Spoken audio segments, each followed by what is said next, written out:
Syllabus के पूरा आप क्या पढ़ोगे, ओवरव्यू मतलब इंट्रोडक्शन, इस चैप्टर में आपको कितना पढ़ना है, ठीक है। जैसे देखिए मतलब साइंस को आपको कितने पार्ट में इसमें क्या किया गया है, सेपरेट किया गया है, मतलब डिवाइड किया गया है। कितने पार्ट में इसको क्या किया गया है, डिवाइड किया गया है। जैसे देखिए साइंस को 3 पार्ट में अब पता है कि डिवाइड किया गया है, फिजिक्स होता है, एक केमिस्ट्री होता है, बायोलॉजी होता है। लेकिन क्लास 8 में, क्लास 6 में, क्लास 7 में आपको सब चीजें क्या ज्वाइंट पढ़ाई जाती है, कॉम्बिनेशन पढ़ाई जाती है।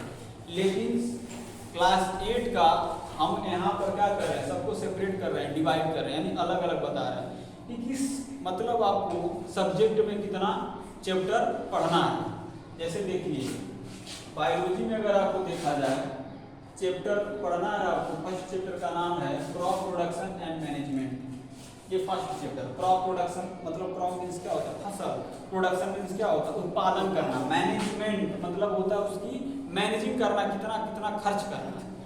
तो फर्स्ट चैप्टर में हमको क्या पढ़ना है, क्रॉप प्रोडक्शन एंड मैनेजमेंट के बारे में कि क्रॉप क्या होता है, हर चीज़ों को जो भारी भरकम में हम क्या करते हैं, फील्ड में उगाते हैं, उसी को क्या बोलते हैं, क्रॉप। चाहे वेजिटेबल हो चाहे कोई भी चीज़ हो उसको क्रॉप बोलते हैं। ये नहीं कि आपका अगर मीट दिखाई दे रहा है तो क्रॉप हो गया, नहीं, कोई भी चीज़ हम खेती कर रहे हैं मतलब भारी अमाउंट में तो क्रॉप बोलते हैं। ये क्रॉप का मतलब होता है। उसको क्या प्रोडक्शन कैसे करते हैं इसके बारे में पढ़ना। उसके बाद नेक्स्ट है आपका इसी बायोलॉजी के अंदर हम पढ़ते हैं क्या, micro organism feed and food. मतलब फूड मीन्स होता है आपका शत्रु यानी हार्मफुल चीजें। माइक्रो ऑर्गेनिज्म इसको बोलते हैं, छोटे छोटे होते हैं जो आपको अपनी आंखों से दिखाई नहीं देते, उसको माइक्रो ऑर्गेनिज्म बोलते हैं। यानी इसको अगर हिंदी में देखा जाए, हिंदी हमको नहीं पता, पहले इतना जाने, माइक्रो ऑर्गेनिज्म उसको बोलते हैं जिसको आपको क्या पता है, माइक्रोस्कोपिक से ही देखने पे आपको क्या पता दिखाई देगा, उसको बोलते हैं माइक्रो ऑर्गेनिज्म। और माइक्रो ऑर्गेनिज्म क्या होते हैं, ये हमारे क्या होते हैं, फ्रेंड भी होते हैं और हमारे क्या हार्मफुल, मतलब ये बेनिफिशियल और हार्मफुल दोनों होते हैं माइक्रो ऑर्गेनिज्म। जैसे देखिए कैसे आपको हम बताएं कि माइक्रो ऑर्गेनिज्म हमारे कैसे फ्रेंड है। जैसे सुनिए हम बता रहे हैं यहाँ पर, जैसे मान लीजिए कोई इंसान है चाहे कोई एनिमल है, वो क्या करे, इस इन्वायरमेंट में डेथ कर जाए, क्या कर जाए, डेथ कर जाए या मर जाए, तो आप देखते होंगे कई दिनों बाद क्या होता है, उसका धीरे धीरे डिकम्पोजिशन होता है। अब उस डिकम्पोजिशन को करने वाले कौन है, यही माइक्रो ऑर्गेनिज्म क्या करते हैं, उसको छोटे छोटे पार्ट में तोड़ते हैं और उसको क्या करते हैं, डिकम्पोज करते हैं। जैसे हमारे शरीर में भी एक क्या माइक्रो ऑर्गेनिज्म प्रेजेंट होता है। माइक्रो ऑर्गेनिज्म हम सीधे उसी को बोलेंगे जो आपके अपने आंखों से दिखाई नहीं देते, वो हमारे माइक्रो ऑर्गेनिज्म। जैसे हमारे एक स्मॉल इंटेस्टाइन होता है, स्मॉल इंटेस्टाइन के पार्ट में एक बैक्टीरिया का नाम है इकोलाई बैक्टीरिया जो प्रेजेंट होता है। वो क्या करता है, सलाइवा को क्या करता है, सिक्रीट करता है और हमारे डाइजेशन में हेल्प करता है। वो हमको हार्मफुल मतलब वो हमारे लिए बेनिफिशियल है। तो इसीलिए बताया गया है कि फ्रेंड और क्या शत्रु दोनों होते हैं। यानी कहने का मतलब ये आपके हार्मफुल और बेनिफिशियल दोनों है माइक्रो ऑर्गेनिज्म। समझ में आया? Yes sir. नेक्स्ट आपका चैप्टर है, अभी चैप्टर का सिर्फ ओवरव्यू बता रहे हैं, चैप्टर अभी नहीं आपको बता रहे। मतलब आपका चैप्टर का syllabus divide by physics, chemistry and bio. समझ में आया? नेक्स्ट आपका देखिए conservation of plant and animal. Conservation means होता है जो आपका ये शब्द आया कंजर्वेशन, इसका मतलब होता है केयर, मतलब क्या, सुरक्षा करना। अब देखिए इसका एग्जाम्पल हम बता रहे हैं, आपको समझ में आ जाएगा। मतलब होता है किसी चीज का देखभाल करना। देखिए कई साल पहले आपको हमको पता है कि हमारे इस पृथ्वी पे क्या पहले प्रेजेंट थे, क्या डायनासोर, डायनासोर प्रेजेंट थे ना। तो आज के समय में क्या है, वो धीरे धीरे क्या हो गए, विलुप्त हो गए। क्यों विलुप्त हो? इसीलिए इसको हमको पढ़ना है कंजर्वेट, मतलब उसका कैसे सुरक्षा करें, किसी प्लांट की स्पीसीज को, किसी एनिमल की स्पीसीज को। जैसे देखिए हमारे माननीय प्रधानमंत्री मोदी जी अब साउथ अफ्रीका से लेकर आए थे उसको, क्या बोलते हैं उसको, चीता को लेकर आए थे। क्या उनको क्या पता था कि चीता को, अगर जो नहीं पढ़े होंगे उसको यही पता होगा कि फालतू को चीता को लेकर आए, नहीं, वो उस स्पीसीज की जाति को बचाने के लिए अपने एनवायरनमेंट में लेकर आए हैं, ताकि अगर वो टाइप मतलब जो भी स्पीसीज है किसी ना किसी चीज को क्या कर रहा है, बैलेंस कर रहा है।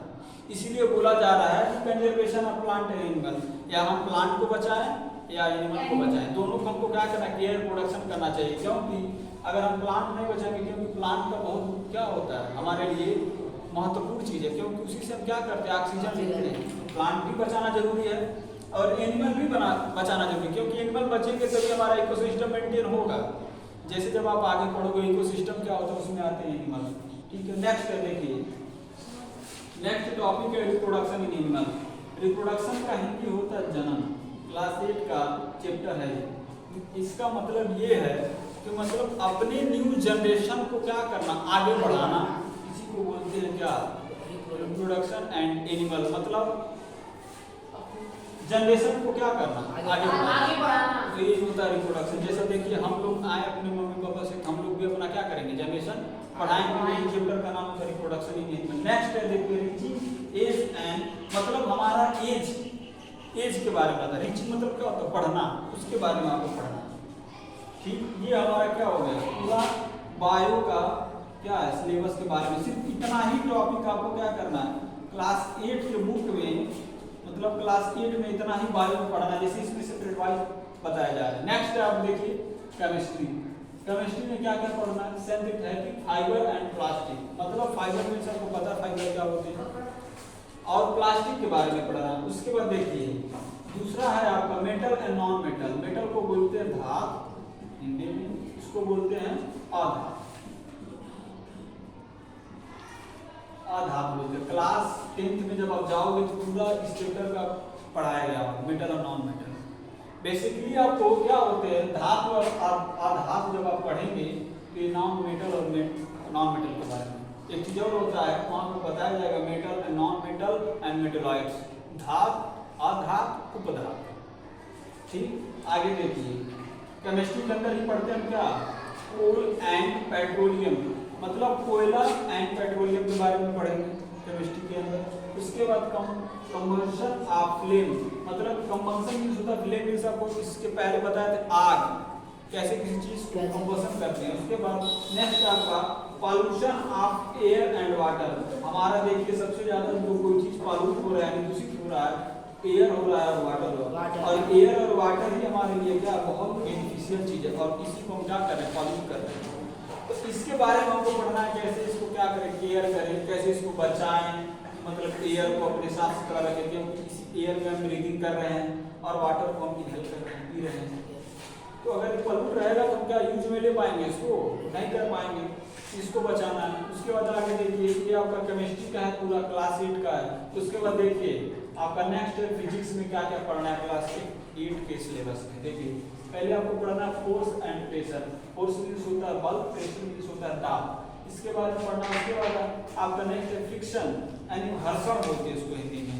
उसके बाद आपका नेक्स्ट है साउंड, साउंड आपको पता होगा, लाइट, प्रकाश के बारे में पढ़ना। उसके बाद आपको पढ़ना है chemical effect of electric current, मतलब विद्युत धारा का प्रवाह के बारे में पढ़ना। उसके बाद नेक्स्ट है आपका chapter star and solar system के बारे में पढ़ना, जो सोलर मतलब सनलाइट की आती है उसके बारे में पढ़ा फिजिक्स के अंदर। नेक्स्ट है आपका सम नेचुरल फिनोमेना, जितने भी आपके नेचुरल फिनोमेना होते हैं, कैसे एनवायरनमेंट से चलते हैं, कैसे इसको हम इसमें लेते हैं, ये चीजें हैं आपका क्या क्लास 8 का पूरा सिलेबस। इसी के बारे में आपको जानना, पूरा ओवरव्यू यानी सेपरेट वाइज बाय सब्जेक्ट यानी फिजिक्स, केमिस्ट्री एंड बायो।